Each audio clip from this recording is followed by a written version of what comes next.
The Duchess looked at me with disgust and pronounced my sentence: 7 nights watching her silent sister. I thought it was the worst punishment possible. I was wrong. It was the greatest gift of my life. My name is Hadrian Blackwood, 28 years old, second son of a minor lord who had spent the last 5 years serving as a knight in the household guard of Duchess Cornelia Ashworth. Until 3 weeks ago, I had been respected, trusted with important duties, even invited to dine at the high table on special occasions. Then came that cursed night at the Red Lion Tavern when I let my pride and too much ale cloud my judgment at the card table. The gambling debt I accumulated wasn't just my own ruin. It was money I had borrowed from the Duchess's household accounts, money meant for winter provisions for the estate workers. When morning came and sobriety returned, the weight of what I had done crashed down on me like a stone wall. I had betrayed the trust of the one person who had given me purpose after my father's death left me with nothing but a tarnished name and empty pockets. Standing before Duchess Cornelia in her oak-paneled study that October morning, watching her pale blue eyes burn with controlled fury, I knew my knighthood was over. The autumn mist pressed against the tall windows like ghostly fingers, and I felt as cold inside as the stone walls around us. "Sir Hadrian," she said, her voice sharp as winter wind, "your actions have cost this household dearly. The workers' families will go hungry because of your selfishness." She paused, letting her words sink in like ice water. "However, I am not completely without mercy. Rather than strip you of your position entirely and cast you out to starve, I offer you a chance at redemption." I kept my eyes fixed on the Persian carpet beneath my feet, unable to meet her gaze. "Your Grace, I accept whatever punishment you deem fit. You will serve as night guardian for my sister, Lady Lyra, for 7 consecutive nights.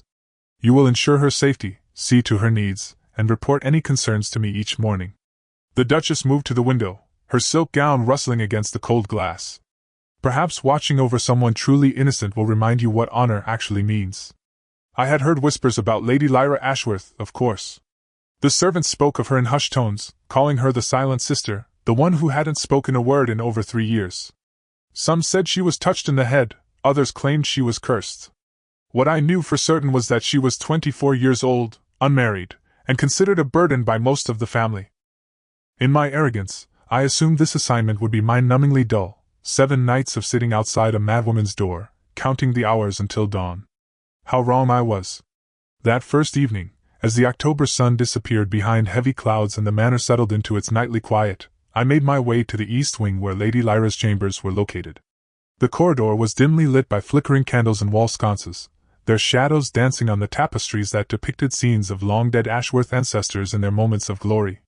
My leather boots echoed softly on the stone floor as I approached the heavy wooden door that would become my post. I had expected to find a chair or stool waiting for me, but there was nothing. Clearly, comfort was not part of my punishment. I positioned myself against the wall opposite her door, close enough to hear any disturbance but far enough to respect propriety. The cold from the stone seeped through my woolen jerkin, and I settled in for what I assumed would be the longest, most tedious night of my life. For the first hour, silence reigned. Then I heard it, the soft sound of movement from within her chambers, followed by something I hadn't expected: music. Someone was playing a lute with extraordinary skill, the melody hauntingly beautiful and melancholy.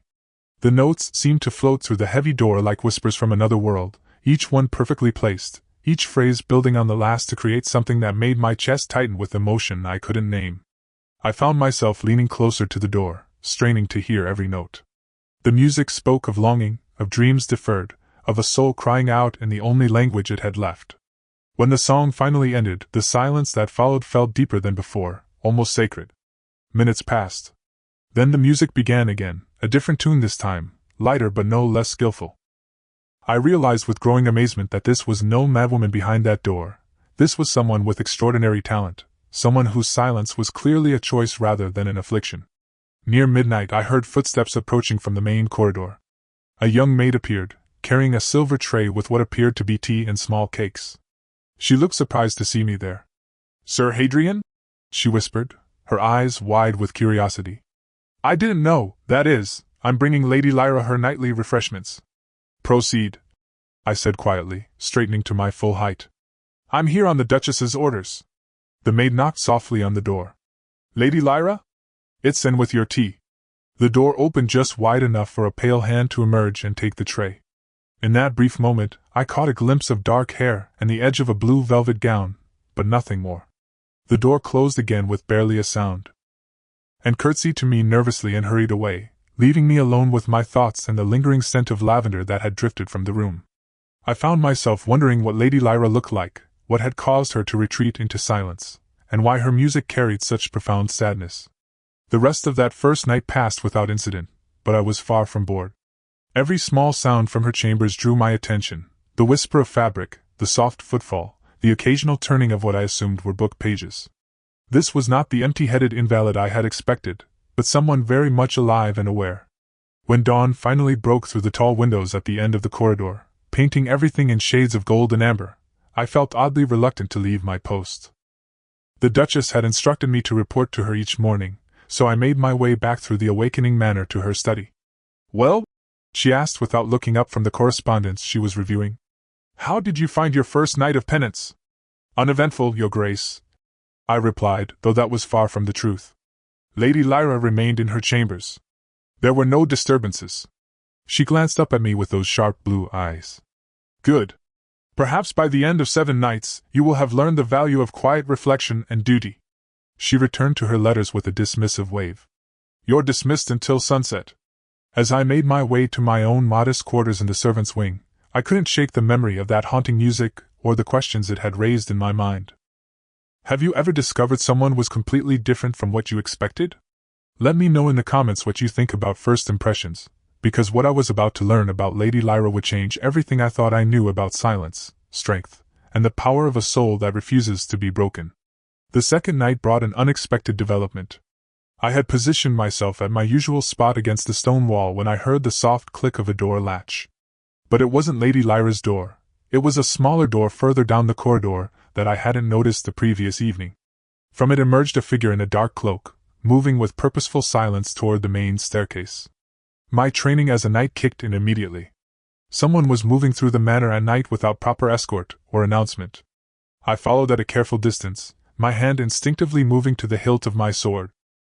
The cloaked figure descended the grand staircase with practiced ease, clearly familiar with every creak and groan of the ancient wooden steps.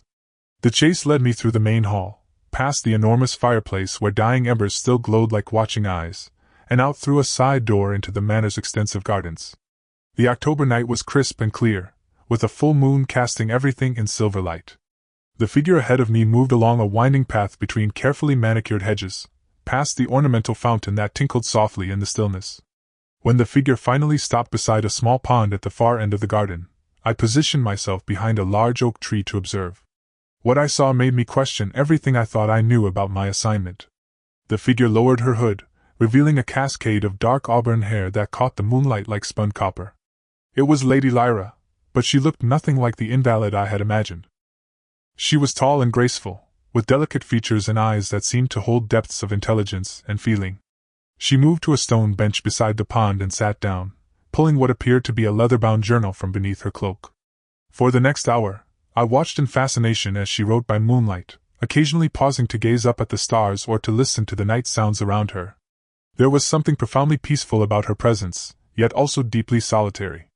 When she finally closed the journal and prepared to return to the manor, I realized I had witnessed something precious and private, a glimpse of who she truly was when she thought no one was watching. I hurried back through the corridors ahead of her, managing to reach my post just as she arrived at her chambers.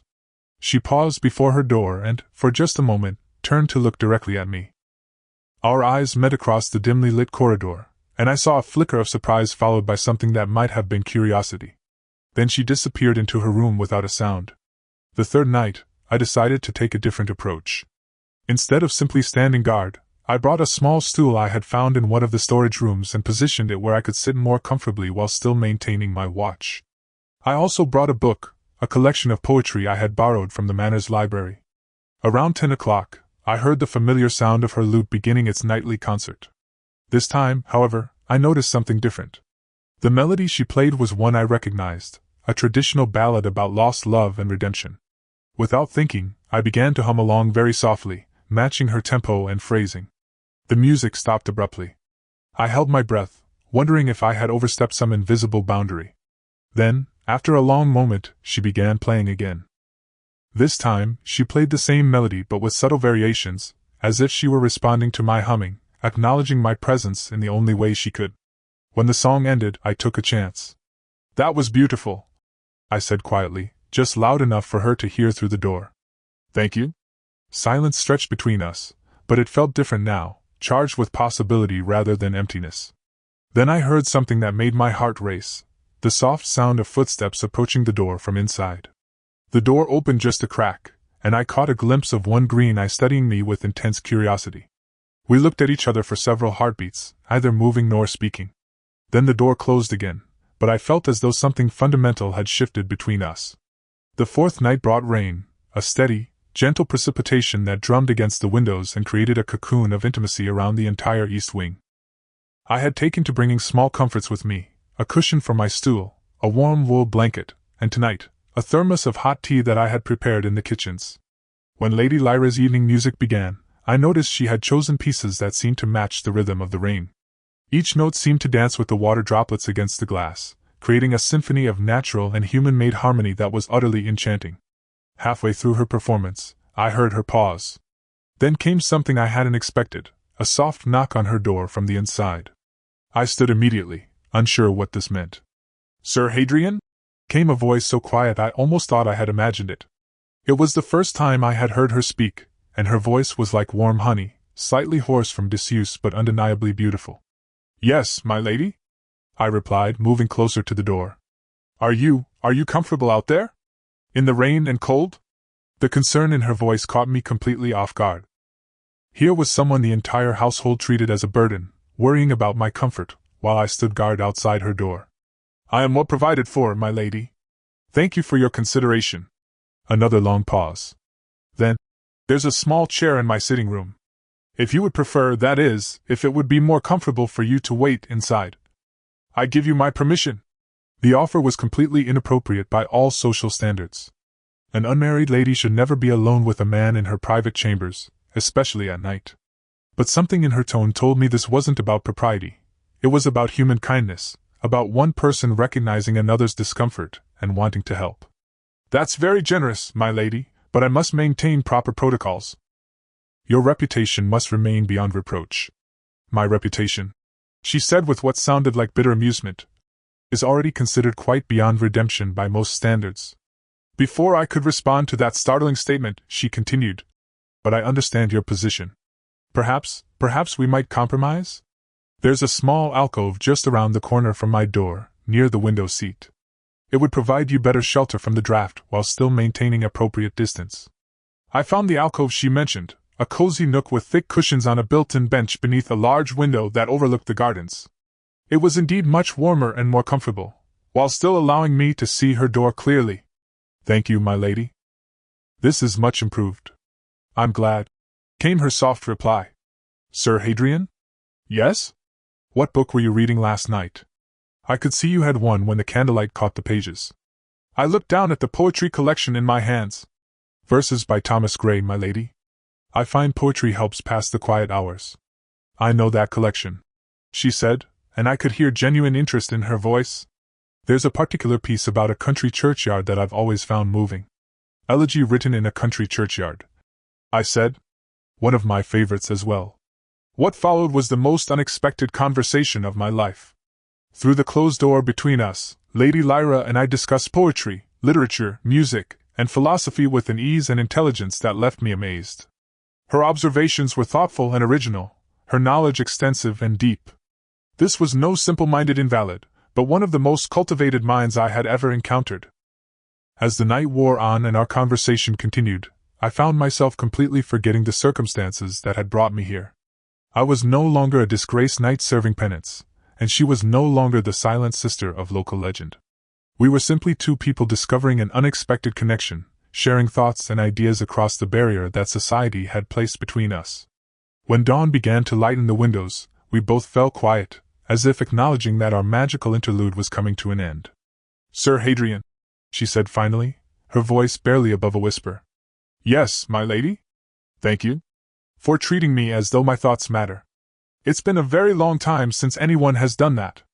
The sadness in her voice made my chest tighten with protective anger. Who had made this remarkable woman feel as though her thoughts didn't matter? What had happened to reduce someone so intelligent and sensitive to silence and isolation? Your thoughts matter very much, my lady, I said firmly.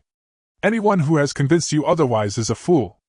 I heard what might have been a soft sob from behind the door, quickly stifled. Then, I should let you go. The household will be stirring soon. As I made my way back to report to the Duchess, my mind was reeling with everything I had learned. Lady Lyra wasn't the burden everyone believed her to be. She was a treasure that had been overlooked and undervalued by people too blind to see her worth. And somehow, in the space of one night, she had become infinitely more important to me than my own redemption. When I reported to the Duchess the next morning, I struggled to maintain the same detached tone I had used before. How could I explain that her supposedly silent sister had spent hours in intelligent conversation with me? How could I convey that everything the family believed about Lady Lyra was wrong without betraying the trust she had placed in me? The same report as before, Your Grace, I said carefully. Lady Lyra remained safely in her chambers throughout the night. Duchess Cornelia looked up from her morning correspondence with those penetrating blue eyes. I trust you're finding this assignment appropriately humbling, Sir Hadrian. Sometimes we must be reminded that service comes in many forms, not all of them glorious. Indeed, Your Grace. The assignment has been educational. Something in my tone must have caught her attention because she set down her quill and studied me more carefully. Educational how, exactly? I chose my words with extreme care. I've learned that preconceptions can often be misleading, Your Grace. What appears simple on the surface may prove far more complex upon closer examination. Her expression sharpened. You would do well to remember, Sir Hadrian, that my sister's condition is delicate. She has suffered greatly, and the last thing she needs is false encouragement or misplaced attention from someone in your compromised position. The warning was clear, but it only served to fuel my growing curiosity about what had happened to make Lady Lyra retreat into silence. What suffering had the Duchess referred to? And why did she seem so determined to keep her sister isolated from meaningful human contact? That afternoon, I found myself unable to concentrate on my usual duties around the estate. Every conversation I overheard about Lady Lyra made me want to defend her, to tell these people how wrong they were. The head cook mentioned in passing that it was a shame about poor Lady Lyra's affliction, while the stable master shook his head sadly when discussing how the family burden never left her rooms. I wanted to shout that she wasn't afflicted or burdened. She was brilliant and thoughtful and had more wisdom in her little finger than most of these people had in their entire bodies. But I held my tongue, knowing that revealing what I had learned would only cause trouble for both of us. The fifth night arrived with an early winter storm that howled around the manor like a living thing. The wind rattled the windows and sent drafts through every corridor, making the candle flames dance wildly in their sconces. I had barely settled into the alcove Lady Lyra had suggested when I heard her door open. Sir Hadrian? Her voice carried clearly despite the storm's fury. Are you quite all right out there? This weather is dreadful. I'm well protected here, my lady. Your suggestion of this alcove was most thoughtful. Perhaps. She paused, and I could hear the internal debate in her voice. Perhaps you might join me by the fireplace in my sitting room? Just until the worst of the storm passes? I have tea prepared, and it seems cruel to make you endure such cold when warmth is readily available. Every rule of propriety screamed against accepting such an invitation, but the genuine concern in her voice made it impossible to refuse. More than that, I found I desperately wanted to see her face properly, to put features to the voice that had captivated me so completely.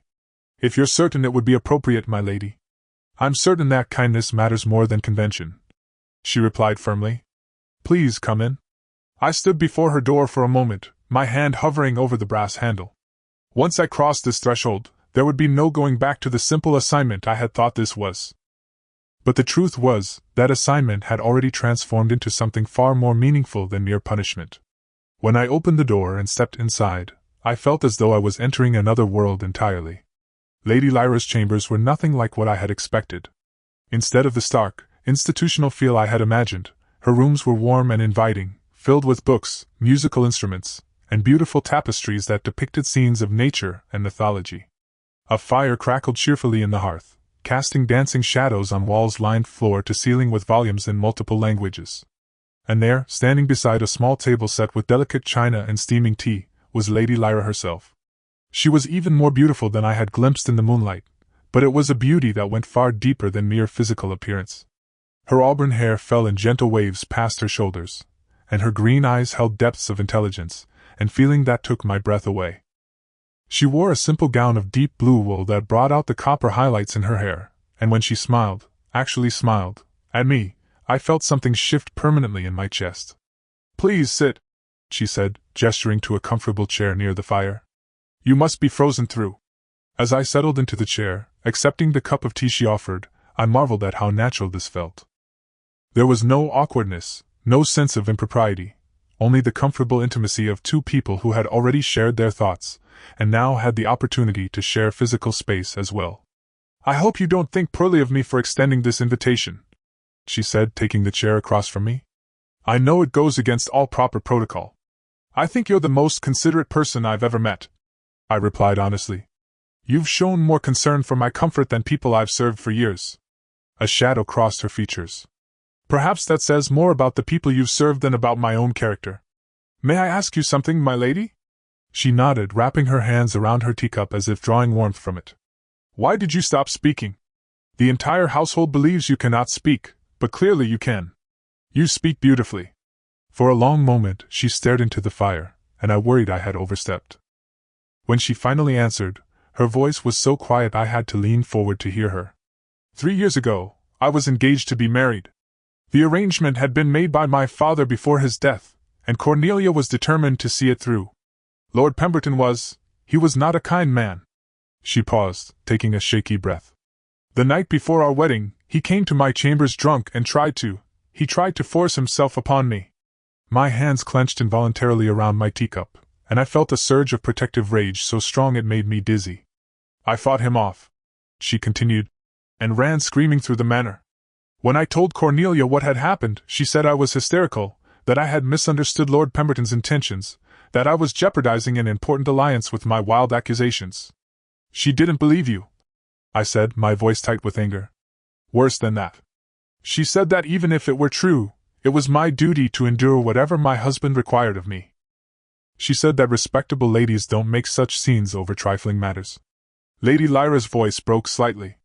"The wedding was postponed, but only temporarily. She made it clear that I would marry Lord Pemberton regardless of my feelings on the matter." "What did you do?" "I stopped speaking," she said simply. "If my words had no value, if my voice couldn't protect me from harm, then I would simply stop using it. At first, Cornelia thought I was being dramatic. But when days turned to weeks and weeks to months, she began to tell people I had suffered a nervous collapse. It was easier for her to have a mad sister than a disobedient one. And Lord Pemberton eventually found another bride. Someone more compliant. She looked at me directly for the first time since beginning her story. I've remained silent ever since. Until tonight. Until you. The weight of her trust hit me like a physical blow. She had shared her deepest pain with me, trusted me with the truth that could destroy her if it fell into the wrong hands. "Lady Lyra," I said carefully, "what you endured was not trifling. What that man attempted was a crime, and your sister's response was unconscionable. You had every right to protect yourself, and you have every right to refuse a marriage that would put you in danger." Tears began to stream down her cheeks, but they seemed to be tears of relief rather than sorrow. "Do you truly believe that? Even though I'm just a woman, and he was a lord with substantial holdings? I believe that your safety and happiness matter more than any political alliance," I said fiercely. "I believe that what happened to you was wrong, and I believe that anyone who would dismiss your suffering is unworthy of your loyalty." She was crying openly now, years of suppressed emotion finally finding release. Without thinking, I moved to kneel beside her chair, offering her my handkerchief. "Thank you," she whispered. "Thank you for believing me. Thank you for seeing me as more than just a broken thing to be managed and hidden away." As I knelt there beside her, watching this remarkable woman reclaim her voice and her truth, I realized that my punishment had become something else entirely. I was falling in love with Lady Lyra Ashworth, and nothing, not my disgrace, not her family's expectations, not society's rules, was going to stop me from protecting her and cherishing her exactly as she deserved to be cherished. The sixth night changed everything. I had barely taken my position in the alcove when urgent footsteps echoed through the corridor. Duchess Cornelia appeared with 2 men I didn't recognize, one elderly and distinguished, the other younger with cold, calculating eyes. My blood ran cold when I heard the younger man's voice. "This is all highly irregular, Your Grace." I was told the wedding preparations could resume once Lady Lyra had recovered from her episode. It was Lord Pemberton. The man who had tried to assault Lady Lyra had returned, and from the conversation I was overhearing, the Duchess was planning to revive their engagement. My sister has shown remarkable improvement recently. The Duchess replied smoothly. I believe she's finally ready to fulfill her obligations. Dr. Morrison here has examined her and confirms that her condition has stabilized. The elderly man nodded gravely. Yes, quite stable. A few months of marriage and motherhood should complete her recovery entirely. Young ladies of delicate constitution often benefit from the steadying influence of a husband's firm guidance. I pressed myself back into the shadows of the alcove, my heart pounding with rage and fear. They were discussing Lady Lyra as if she were a horse to be traded, completely ignoring her wishes and her trauma. Worse, they had brought a doctor who was clearly willing to declare her fit for marriage regardless of her actual well-being. Excellent, Lord Pemberton said with satisfaction. I've already made arrangements for the ceremony to take place next week at my estate. The sooner we conclude this matter, the better. I have other business interests that require my attention. The Duchess's voice carried a note of warning. You understand, of course, that Lyra may still be somewhat fragile. She'll require patient handling initially. Lord Pemberton's laugh made my skin crawl. Don't worry, Your Grace. I know exactly how to handle delicate flowers. A firm hand and clear expectations work wonders. As their footsteps retreated down the corridor, I sat in stunned silence, my mind racing. They were going to force Lady Lyra into marriage with her attacker. Everything she had confided in me, all the trust she had placed in our growing connection, would be destroyed if this plan succeeded. I had to warn her, but I also had to be careful not to compromise her further. I waited until the manor had settled back into its nighttime quiet before approaching her door. Lady Lyra? I called softly. May I speak with you? It's urgent. The door opened immediately, and I could see the concern in her green eyes. What's wrong? You look as though you've seen a ghost. Worse than a ghost, I said grimly. May I come in? What I have to tell you cannot be overheard. Once inside her sitting room, I struggled to find the right words. How do you tell someone that their worst nightmare is about to become reality? Lord Pemberton was here tonight, I said finally. With your sister and a doctor. They were discussing plans for your wedding. The color drained from her face so completely that I feared she might faint. She sank into her chair by the fire, her hands trembling violently. Next week, she whispered. I heard them talking as they passed my door. Next week at his estate. You heard them? She nodded miserably. I've been pretending to sleep whenever footsteps approached my door, but tonight I listened at the keyhole. Hadrian, I can't marry him. I won't survive it. The use of my given name sent warmth through my chest despite the dire circumstances. We had moved beyond formal titles, beyond the barriers that society had placed between us. You won't have to, I said firmly. I won't let that happen. How can you stop it? You're one man against the power of two noble houses. And you're... She hesitated. Disgraced. I finished for her. Yes, I'm well aware of my current status. But that doesn't mean I'm powerless. I began pacing her sitting room, my mind working furiously. There had to be a solution, some way to protect her that didn't require us to simply run away into poverty and exile. What if you weren't here when they came for you? I asked suddenly. You mean flee? But where would I go? I have no money of my own, no connections outside this family. And if I disappeared, they would blame you. Your punishment would become execution. She was right, of course. Any plan that involved her simply disappearing would implicate me immediately. But there was another possibility, one that would require incredible courage from both of us. What if you weren't Lady Lyra Ashworth anymore? She looked at me in confusion. I don't understand. What if you were Lady Lyra Blackwood? My wife, under the protection of marriage law, beyond your sister's authority to give away to another man? The words hung in the air between us like a bridge neither of us had expected to find. Lady Lyra stared at me with wide eyes, and I could see her mind racing through the implications. You're suggesting we marry? But Hadrian, that would ruin you completely. A disgraced knight marrying above his station without permission? They could strip you of everything, even your family name. They've already stripped me of everything that mattered, I said, moving to kneel beside her chair. Everything except the chance to protect someone I care about more than my own life. You care about me? She whispered. I love you, I said simply. I know it's impossible, I know the circumstances are absurd, but somewhere between watching you write by moonlight and listening to you pour your heart out through music, I fell completely and irrevocably in love with you." Tears began flowing down her cheeks again, but this time they were accompanied by the most beautiful smile I had ever seen. "I love you too," she said, her voice stronger than I had ever heard it. "From the moment you hummed along with my music, I began to hope that someone might finally see me as more than a burden or a political asset." "Then marry me," I said urgently. "Tomorrow night, on your final night of supposed freedom. There's a village priest in Millbrook who would perform the ceremony if properly compensated. We could be wed and bedded before your sister even realizes what's happened. But what kind of life could we have? They'll disown me, disinherit you completely. We'd have nothing. We'd have each other," I said, taking her hands in mine. "And I'd rather spend my life in poverty with you than watch you be destroyed by a man who sees you as property to be owned." She was quiet for a long moment, staring into the fire as she weighed our options. When she finally spoke, her voice carried a determination I hadn't heard before. "Yes," she said firmly. "Yes, I'll marry you. Whatever comes after, it has to be better than the alternative." The relief that flooded through me was so intense I felt dizzy. We were really going to do this. We were going to fight back against the forces that wanted to crush her spirit and control her future. "There's something else," she said suddenly. "Something that might help our situation. My father left me a small inheritance, not much, but enough to start over somewhere new.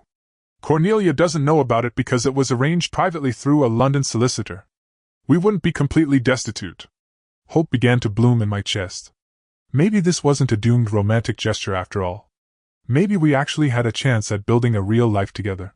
We spent the rest of that night planning every detail of our escape. I would arrange for horses and supplies while she gathered her few precious possessions. We would meet at the old gamekeeper's cottage on the far edge of the estate property just after midnight, then ride hard for Millbrook where the priest would be waiting. If you're wondering whether love is worth risking everything for, what happened next would determine everything, not just for us, but for anyone who believes that happiness is worth fighting for. The Duchess had one more surprise waiting for us, and it would either destroy our hopes completely or forge them into something stronger than any noble title could ever be. As dawn approached and I prepared to leave her chambers for what I hoped would be the last time, Lady Lyra caught my hand. "Hadrian," she said softly, "whatever happens tomorrow night, thank you for giving me back my voice. Thank you for seeing me. Thank you for letting me love you," I replied. "Thank you for being brave enough to trust me with your heart." When I left her room that morning, I wasn't just a disgraced knight serving out his punishment anymore. I was a man with a purpose, a mission that mattered more than redemption or honor or anything else I had ever wanted. I was going to save the woman I loved, and if God was willing, I was going to make her my wife before another sunset could separate us. The seventh and final night arrived with the clarity of fresh winter snow. Everything was in place, the horses hidden in the old gamekeeper's cottage, the priest in Millbrook expecting us before dawn, and a bag of coins that would ensure his silence about the hasty ceremony. I had even managed to retrieve most of the money I had lost gambling, selling my few valuable possessions to make up the difference. It wasn't much, but it was enough to prove to Lady Lyra that I was serious about making amends for my mistakes. I took my position in the alcove for the last time, my heart pounding with anticipation and fear. In just a few hours, either Lady Lyra would be free to start a new life as my wife, or we would both be facing consequences far worse than anything we had endured so far. At 11:30, I heard her door open softly. Lady Lyra emerged wearing a dark traveling cloak over a simple but elegant blue dress, the same blue as her eyes. She carried a small leather satchel that I assumed contained her most precious belongings and whatever inheritance her father had left her. "Are you ready?" I whispered, offering her my arm. "I've never been more ready for anything in my life," she replied, and the strength in her voice filled me with confidence. We made our way through the silent corridors like ghosts, avoiding the well-known creaking floorboards and keeping to the shadows. The manor slept peacefully around us, unaware that its silent sister was about to find her voice in the most dramatic way possible. We had almost reached the side door that would lead us to freedom when disaster struck. The main corridor suddenly blazed with light as a dozen servants appeared carrying torches and lanterns. At their head stood Duchess Cornelia, fully dressed despite the late hour, her face a mask of cold fury. "Going somewhere, sister dear?" she asked with deadly calm. My hand went instinctively to my sword, but I knew it was hopeless. We were outnumbered and surrounded, with no possible escape route. Cornelia, Lady Lyra said, and I was amazed to hear her voice clear and strong. I will not marry Lord Pemberton. I would rather die first.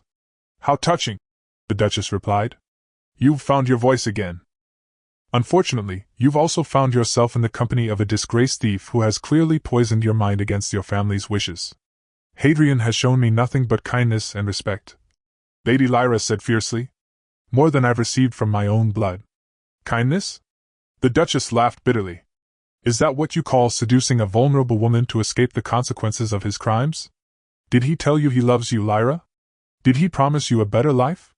He did tell me he loves me, Lady Lyra replied without shame. And I told him the same. Because it's true. The Duchess's composure cracked slightly. You foolish girl. Do you have any idea what you've thrown away? Lord Pemberton's offer was the only chance you had at a respectable marriage. No other man of quality would accept a wife with your complications. Then I'll marry a man of character instead of quality. Lady Lyra shot back. Someone who values my mind and heart more than my dowry. I stepped forward, knowing this was probably my last chance to speak. Your Grace, what you're forcing upon your sister is wrong. She has the right to choose her own husband, and she's chosen me. I know I'm not worthy of her, but I swear on my father's grave that I will spend my life trying to deserve her love. How noble, the Duchess said mockingly. And how convenient that your newfound honor appears just when you need an escape from your debts and disgrace. She was trying to plant doubt in Lady Lyra's mind, to make her question my motives. I could see the strategy working as uncertainty flickered across her features. Actually, Your Grace, I said, reaching into my coat, I believe this belongs to you. I pulled out a heavy purse containing every penny I had managed to recover, plus a detailed accounting of how I intended to repay the rest through honest work. The full amount I owe, with interest.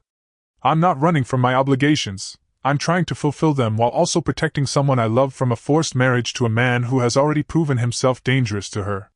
The Duchess took the purse, clearly surprised by its weight. As she examined the contents, I saw her calculating mind reassessing the situation. This is more than I expected, she admitted grudgingly. But it doesn't change the fact that you've overstepped your position dramatically. Perhaps, came a new voice from the shadows. The position itself was the problem. Everyone turned in shock as a figure emerged from the corridor behind us. It was Lord Pemberton, but he looked nothing like the confident predator I had seen before. His clothes were disheveled, his face pale, and his hands shook as he approached.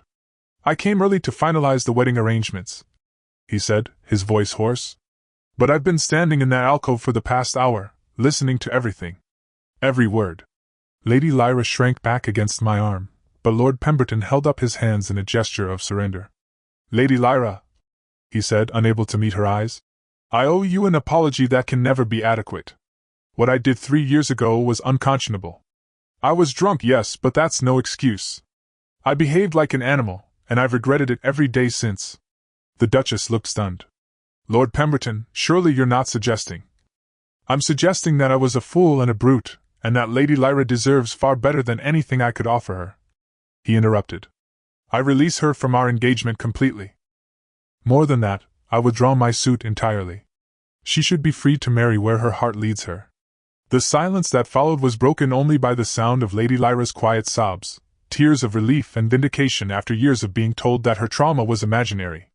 Furthermore, Lord Pemberton continued, I believe Sir Hadrian's actions tonight show exactly the kind of man Lady Lyra deserves, someone willing to sacrifice everything to protect her happiness. Your Grace, if you have any love for your sister at all, you'll give them your blessing. Duchess Cornelia stood frozen, clearly struggling to process this complete reversal of her carefully laid plans. Finally, she looked at her sister with something that might have been genuine concern for the first time in years. Lyra, she said quietly, is this truly what you want?